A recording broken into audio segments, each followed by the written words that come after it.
வணக்கம் நண்பர்களே. இன்று மார்க்கெட்டிங் குறித்த எங்கள் 4 வீடியோ தொடர்களில் முதல் பகுதிக்குள் நுழைகிறோம். இந்த வீடியோ உங்கள் தயாரிப்பை எவ்வாறு வேறுபடுத்துவது என்பதில் கவனம் செலுத்தும்.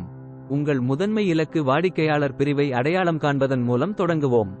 நீங்கள் யாருக்கு விற்கிறீர்கள் என்பதை அறிவது, நீங்கள் எதை விற்கிறீர்கள் என்பதை அறிவது போலவே முக்கியமானது. பாலினம், வயது, இருப்பிடம், வாழ்க்கை முறை, வருமான நிலை அல்லது ஒத்த காரணிகள் போன்ற அளவுகோல்களின் அடிப்படையில் உங்கள் முதன்மை இலக்கு வாடிக்கையாளர் பிரிவை வரையறுக்கவும். உங்கள் நுகர்வோரின் விருப்பத்தேர்வுகள் மற்றும் கொள்முதல் நடத்தையை முழுமையாக புரிந்துகொள்ள, உங்கள் இலக்கு சந்தையின் கொள்முதல் முடிவுகளை இயக்கும் முக்கிய நுகர்வோர் காரணிகளை நாங்கள் அடையாளம் காண வேண்டும்.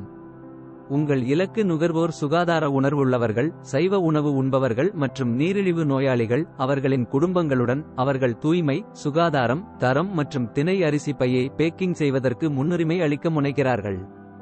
மேலும் அவர்கள் விலை குறித்து கவலைப்படுகிறார்கள். இந்த காரணிகளுக்கு ஏற்ப உங்கள் தயாரிப்பு மற்றும் சந்தைப்படுத்தல் மூலோபாயத்தை வடிவமைப்பது முக்கியம். இப்போது உங்கள் தயாரிப்பை எவ்வாறு வேறுபடுத்துவது என்பதை புரிந்துகொள்வோம்.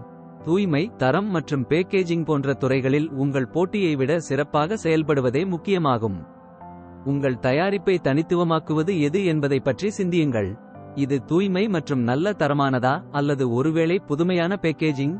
நினைவில் கொள்ளுங்கள், வேறுபாடு என்பது தயாரிப்பை பற்றியது மட்டுமல்ல, அதை உங்கள் வாடிக்கையாளர்களுக்கு எவ்வாறு வழங்குகிறீர்கள் என்பதையும் பற்றியது. அடுத்து, நீங்கள் எந்த தயாரிப்புகளின் கலவையை வழங்க வேண்டும் என்பதை தீர்மானிப்பது முக்கியம். இதற்கு பதிலளிக்க, உங்கள் இலக்கு சந்தையின் விருப்பத்தேர்வுகள், தேவைகள் மற்றும் நடத்தை ஆகியவற்றை கவனியுங்கள். திணை அரிசி, திணை தூள், திணை ரோட்டி மற்றும் திணை பிஸ்கட்டுகள் ஆகியவற்றின் கலவையை வழங்குவது உங்கள் வாடிக்கையாளர்களின் தேவைகளின் பல்வேறு அம்சங்களை நிவர்த்தி செய்யலாம்.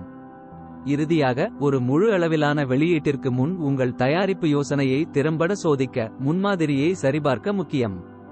உங்கள் முதன்மை இலக்கு பிரிவுடன் கலந்துரையாடுவதன் மூலம் அல்லது உங்கள் தயாரிப்பை மதிப்பாய்வு செய்யுமாறு நண்பர்கள் குழுவிடம் கேட்பதன் மூலம் இதை செய்யலாம். உங்கள் தயாரிப்பை செம்மைப்படுத்த பல முறை கருத்துக்களை சேகரிக்கவும், குறிப்பாக ஆரோக்கிய உணர்வுள்ளவர்கள், சைவ உணவு உண்பவர்கள் மற்றும் நீரிழிவு நோயாளிகளிடமிருந்து அவர்களின் குடும்பங்களுடன். வியாபார் பயிற்சியாளர் சேனலை விரும்பவும், பகிர்ந்து கொள்ளவும், சந்தா செலுத்தவும். பார்த்ததற்கு நன்றி. All the best.